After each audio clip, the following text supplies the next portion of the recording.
बिस्मिल्लाहिर्रहमानिर्रहीम। दोस्तों आज मैं बात करूंगा जी न्यू लिथिक एज पे।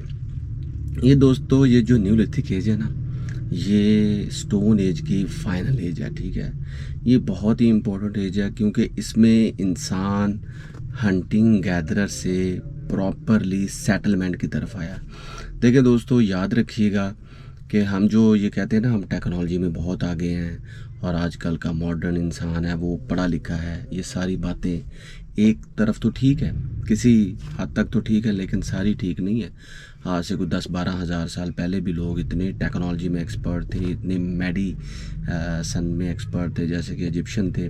उन्होंने पहली मेडिकल की बुक बनाई थी, मेटेरिया मेडिका, जो आज भी पढ़ाई जाती है। उस पे ही लोग रिसर्च करके आगे मेडिसिन में काफ़ी तरक्की कर गए। इस तरह इंडस वैली का अगर देखें, हमारी जो सिविलाइजेशन है, यहाँ पे लोग भी हाई पैटर्न सिटीज़ बना के रहते थे और यहाँ पे शहद की मक्खी की छत्ता नहीं होता, उस तरह का शहर बना होता था और जो ड्रेनेज सिस्टम था वो अंडर कवर्ड था।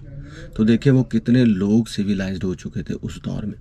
तो ये जो न्यूलिथिक एज है ना दोस्तों, ये वो एज है जब हमें जो स्टोन टूल्स मिलते हैं ना, वो बड़े ऑर्गेनाइज्ड, वेल मैन्युफैक्चर्ड और अच्छी चिप्ड वाले फ्लेक्ड।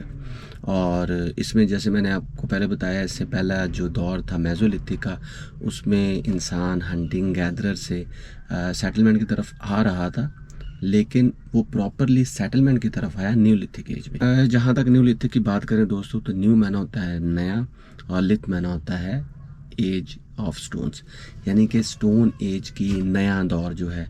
और ये कंटेम्परेरी होता है हिस्ट्री के, यानी कि इसके बाद से हिस्ट्री बनी। जैसे कि मैंने आपको पहले भी बताया था कि जो पैलोलिथिक है वो प्री हिस्ट्री की कंटेम्परेरी होता है, मेसोलिथिक प्रोटो हिस्ट्री, और न्यूलिथिक जो होता है ना दोस्तों, वो हिस्ट्री के कंटेम्प्रेरी होता है। अब इस हिस्ट्री के अंदर और न्यूलिथिक के अंदर जो मोटी मोटी चीज़ें ना पूरी दुनिया में, यूरोप हो गया, अफ्रीका हो गया, हमारा इंडस वैली हो गया, चाइना हो गया, उसमें लोग आबादकारियों के साथ साथ उन्होंने वेल ऑर्गेनाइज्ड ड्रेसेस बनाए, वेल ऑर्गेनाइज्ड लैंग्वेज बनाई, वेल ऑर्गेनाइज्ड सेटलमेंट्स बनाई। उन्होंने बैम्बूस की मदद से रहना शुरू कर दिया। और ये जो पीरियड है ना दोस्तों, ये 10,000 बीसी से लेकर 2000 बीसी तक चलता है, याद रखिएगा। और दोस्तों 10,000 बीसी से ऑनवर्ड जितने भी इसके बाद जो पीरियड आते हैं, जैसे कि इसके बाद आता है जी followed by chalcolithic period, copper age जिसे बोलते हैं। उसके अलावा ब्रॉन्ज एज जो 3300 बीसी से स्टार्ट होती है। और याद रखिएगा, जो हमारी ब्रॉन्ज एज सिविलाइजेशन है ना, हड़प्पा, वो इसी का एक शाखसाना है। उसके बाद आयरन एज आती है और उसके बाद दूसरे पीरियड स्टार्ट हो जाते हैं। तो हम ये कह सकते हैं जो न्यूलिथिक एज है ना, वो कैलकोलिथिक पीरियड, कॉपर पीरियड और ब्रॉन्ज एज पीरियड और आयरन एज पीरियड की पायनियर है। इससे आगे ये सारी चीज़ें चली।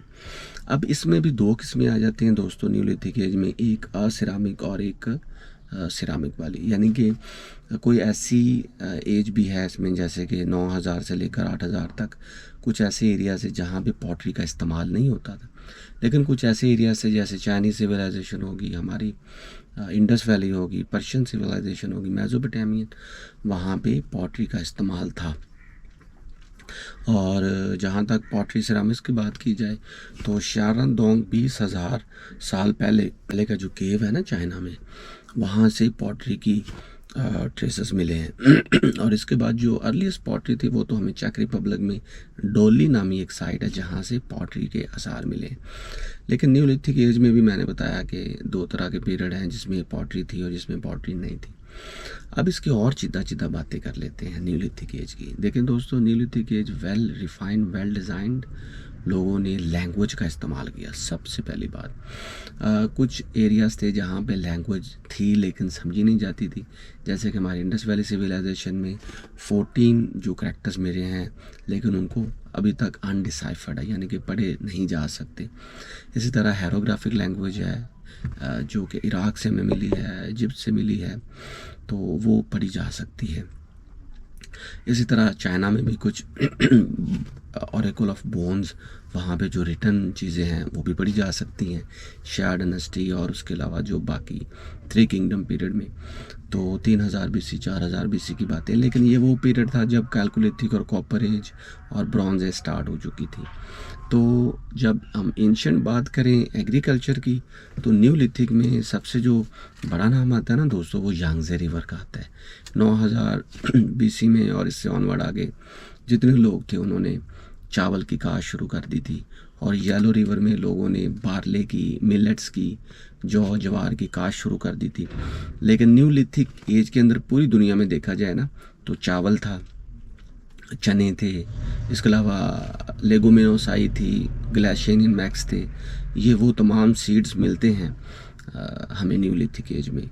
तो एक तो लैंग्वेज थी, ज़राअत पे लोगों ने बड़ा किरदार अदा कर दिया था, काम करना शुरू कर दिया था। एग्रीकल्चर में वेल डिफाइंड हो चुके थे और वेल ऑर्गेनाइज्ड हो चुके थे।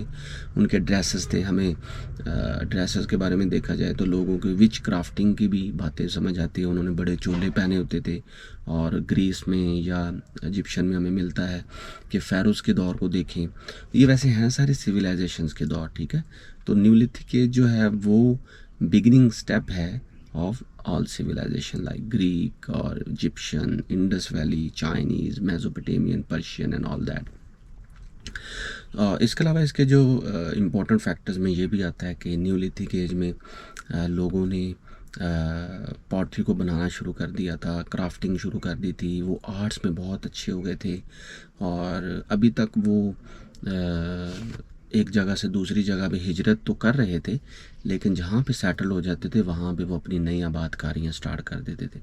जैसे कि हमें हमारी इंडस वैली में मिलता है कि लोग बहुत सी साइट्स हैं, तकरीबन कोई 1026 से ज़्यादा साइट्स हैं जो अभी तक जिन पे काम हो चुका है, और अभी भी इससे ज़्यादा हैं कि लोग शहरों से देहातों और देहातों से पेस्टोरल लाइफ तक वो करते थे, अपनी ट्रेड करते थे, और उनके आसार भी मिले हैं। तो इसके अलावा लैंग्वेज और इसके अलावा एजुकेशन वो वेल ऑर्गेनाइज्ड और सिविलाइज्ड हो चुके थे, इसलिए हम बात करते हैं सिविलाइजेशन की। तो जहाँ कहीं भी सिविलाइजेशन की बात होगी और वो स्टार्टिंग एज होगी, तो वो समझे न्यूलिथिक ही एज होगी। तो दोस्तों ये सीधा बातें, और बहुत इस पे बहुत डिटेल में बोला जा सकता है, लेकिन मैं अपने लेमैन को भी खातर में रखता हूँ कि उनको भी समझ आए कि यार आर्कियोलॉजी में क्या क्या बो रहा है।